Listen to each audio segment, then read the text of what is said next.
5월 16일 월요일, 찾을 때 곁에 있는 물. 세계에서 가장 깊은 호수인 바이칼호수는 아주 거대하고 웅장합니다. 1마일 깊이에 길이는 거의 400마일, 폭이 49마일이며 전 세계 지표면 담수의 5분의 1 정도를 담고 있습니다. 그러나 이 물은 대체로 접근하기가 어렵습니다. 바이칼호수는 러시아의 가장 외딴 지역의 하나인 시베리아에 위치하고 있기 때문입니다. 이 지구상의 많은 곳에서 그렇게 절실히 물이 필요한데도 이처럼 방대한 양의 물이 많은 사람들이 접근하기 어려운 곳에 숨겨져 있다는 사실이 아이러니합니다. 비록 바이칼호수는 멀리 떨어져 있을지 모르지만 가장 절실히 필요한 사람들이 이용할 수 있고 다가갈 수 있는 끝없는 생명수의 원천이 있습니다. 사마리아의 우물가에서 예수님은 한 여인과 대화를 나누시며 그녀의 깊은 영적 갈증의 언저리를 살펴보셨습니다.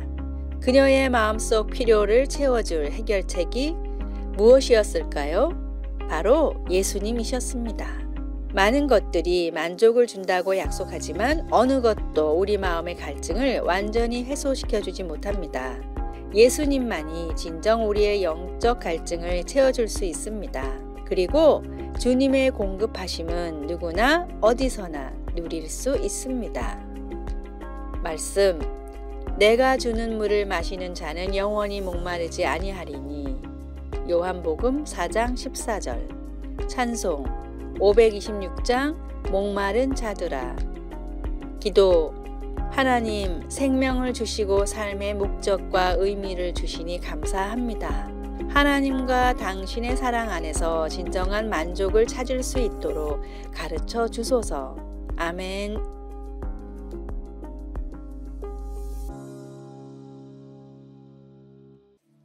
(5월 17일) 화요일. 눈을 가리는 이유. 미국 세인트루이스 지방법원의 전설적인 판사 제임스 허킨스는 법정에 설 때마다 눈을 헝겊으로 가렸습니다. 시력에 문제가 있는 것도 아닌데 눈을 가리고 법정에 들어서는 모습을 보고 어떤 사람들은 로마 신화에 나오는 정의의 여신 유스티티아를 따라하는 것이 아니냐며 조롱했습니다. 그러나 제임스가 직접 밝힌 눈을 가리는 이유는 다음과 같았습니다. 원고는 물론 피고가 내가 아는 사람일 수도 있기 때문입니다. 혹은 나도 모르게 피고의 인종이나 키, 외모에 영향을 미친 판결을 내릴 수도 있습니다. 눈을 가린다고 판결이 완전해지지는 않겠지만 할 수 있는 최대한 노력해야 한다는 것이 나의 신념입니다. 최근 뉴욕타임스가 2년간 조사에 발표한 기사에 따르면 정확히 같은 범죄를 저질렀음에도 백인들에 비해 흑인은 27%, 히스패닉 계열은 18%나 높은 형량을 선고받았습니다. 인간은 불완전한 존재이기에 보이는 것, 듣고 배운 모든 것에 영향을 받을 수밖에 없습니다. 불완전한 존재라는 것을 먼저 인정하고 내 안에 있는 차별과 편견의 시선을 최대한 걷어내고 모든 사람들을 하나님의 형제 자매로 보려고 노력하십시오. 오늘의 말씀. 오직 위로부터 난 지혜는 첫째, 성결하고 다음에 화평하고 관용하고 양순하며 긍휼과 선한 열매가 가득하고 편견과 거짓이 없나니. 야고보서 3장 17절. 오늘의 찬송 378장 내 선한 목자. 오늘의 만나. 주님이 주신 사랑의 마음으로 다른 사람들을 바라보게 하소서. 다른 사람의 흠은 덮어주고 장점만 바라보려고 노력합시다.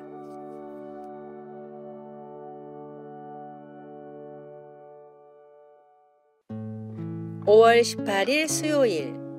계획을 세웠나요? 거의 18살의 청년 게이드는 자신의 제1지망대학의 장학금을 받고 진학할 수 있으리라 기대하고 있었습니다.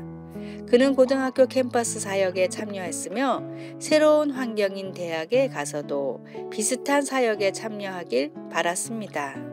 그는 아르바이트로 돈을 모아왔고 새 일에서도 월등히 앞서 나갔습니다. 그가 세운 몇 가지 큰 목표들은 모든 것이 정확히 예정대로 진행되어 가고 있었습니다. 그런데 코로나19 위기가 이 모든 것을 바꾸어 놓았습니다. 학교에서는 게이든에게 첫 학기가 온라인으로 진행될 것 같다고 알려왔습니다. 캠퍼스 사역에 공백이 생겼습니다. 비즈니스가 문을 닫자 일자리에 대한 기대도 사라져 버렸습니다. 실망에 빠진 그에게 친구가 유명한 프로 권투 선수의 말을 넉살맞게 인용하며 말했습니다. 그래, 주먹으로 입을 얻어맞기 전까지는 누구에게나 계획이 있지. 잠언 16장은 우리의 모든 일을 하나님께 맡길 때 하나님이 우리의 계획을 견고하게 하시고 그분의 뜻대로 행하실 것이라고 말합니다. 그러나 진정한 현실은 어려울 수 있습니다. 그것은 우리의 길을 혼자 꾸려 나가겠다는 생각을 의도적으로 떨쳐버리고 하나님의 인도하심을 열린 마음으로 받아들여야 하기 때문입니다. 어떤 실망감으로 미래에 대한 계획을 바꾸었습니까? 오늘 하나님의 인도를 구하기 위해 무엇을 할 수 있을까요? 말씀. 사람이 마음으로 자기의 길을 계획할지라도 그의 걸음을 인도하시는 이는 여호와이시니라. 잠언 16장 9절. 찬송 384장 나의 갈 길 다 가도록. 기도. 하나님, 선하시고 신실하신 하나님이 제 발걸음을 확고히 해주실 것을 알고 실망 속에서도 하나님을 신뢰할 수 있도록 도와주소서. 아멘.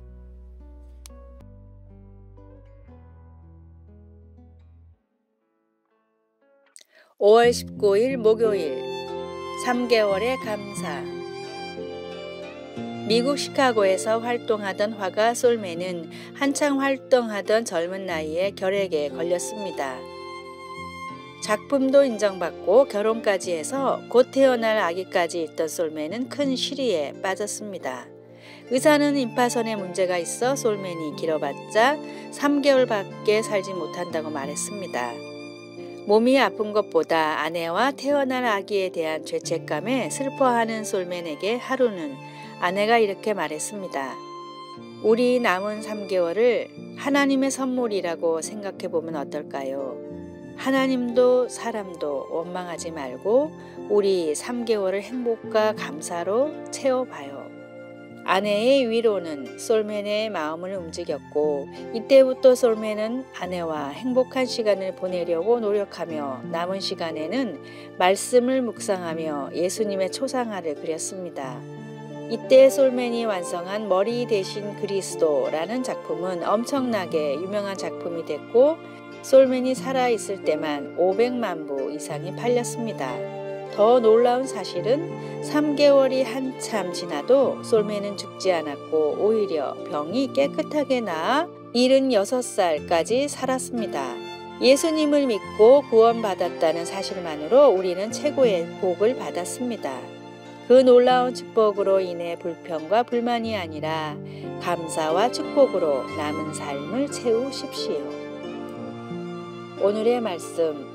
범사에 감사하라. 이것이 그리스도 예수 안에서 너희를 향하신 하나님의 뜻이니라. 데살로니가 전서 5장 18절. 오늘의 찬송 546장. 주님 약속하신 말씀 위에서. 오늘의 만나. 믿음에 대한 어려운 질문을 받았을 때 성령을 의지하며 명쾌한 답을 할 수 있기를 바랍니다.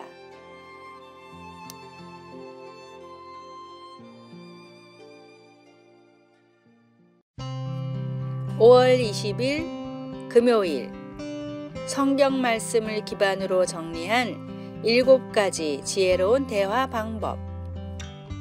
첫째, 상대방이 하는 말을 끝까지 듣는다. 잠언 18장 13절. 상대방의 말을 듣는 것은 대화의 기본입니다. 둘째, 상대가 알아들을 수 있도록 말한다. 야고보서 1장 19절. 받아들일 수 있는 눈높이로 대화해야 받아들일 수 있습니다. 셋째, 사실을 부풀려 말하지 않는다. 골로새서 3장 9절. 사랑엔 거짓이 없습니다. 진실에 사랑을 더해 말하십시오. 넷째, 말다툼을 벌이지 않는다. 로마서 13장 13절. 성숙한 성도는 싸우지 않고도 의견을 조율할 수 있습니다. 다섯째, 부드럽고 친절하게 응대한다. 잠언 14장 29절, 15장 1절. 어떤 일이든 가시돋친 말이나 분을 품은 말을 사용하지 마십시오. 여섯째, 상대를 책망하거나 비판하지 않는다. 갈라디아서 6장 1절. 심령을 회복시키고 격려하는 말을 대화의 목적으로 삼으십시오. 일곱 번째, 비난과 책망에 똑같이 대응하지 않는다. 베드로전서 2장 23절, 3장 9절. 비난과 책망은 그대로 돌아오는 메아리일 뿐입니다. 아래의 빨간색 글자 구독을 누르시어 더 많은 전도의 열매를 맺으시기를 기도합니다.